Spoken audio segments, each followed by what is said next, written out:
আসসালামু আলাইকুম।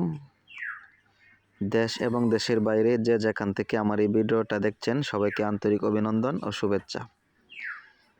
আপনাদের সাথে আছি আমি মাজহারুল ইসলাম। তো ভিউয়ার্স, আজকে আপনাদের সাথে আলোচনা করব 1 থেকে 30 দিন পর্যন্ত কিভাবে মুরগির বাচ্চা লালন পালন করবেন। তো ভিউয়ার্স, মুরগির বাচ্চা যখন ফুটবে তার 24 ঘন্টার মধ্যে কোনো খাবার বা পানি দেওয়া যাবে না।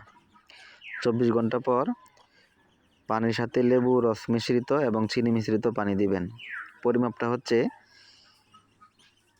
1 লিটার পানির সাথে 4 টেবিল চা চামচ চিনি এবং 3 কোয়া লেবু রস মিশ্রণ করে 1 থেকে 5 দিন খাওয়াবেন। খাবার হিসেবে দিবেন সোনালি স্টার্টার ফিড।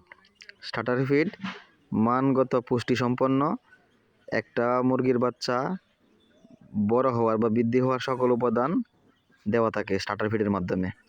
আমি এই বাচ্চাগুলোকে স্টার্টার ফিড 1 থেকে 30 দিন পর্যন্ত দেই।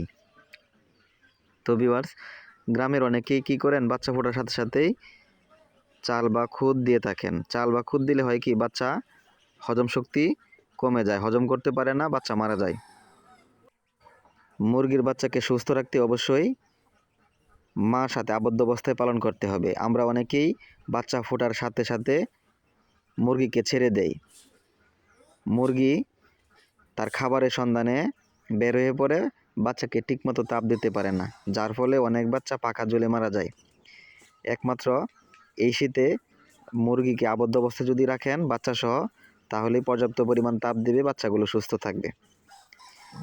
দেশি মুরগিকে অবশ্যই মাল্টিভিটামিন হিসেবে অ্যামাইনোভেট ব্যবহার করতে পারেন।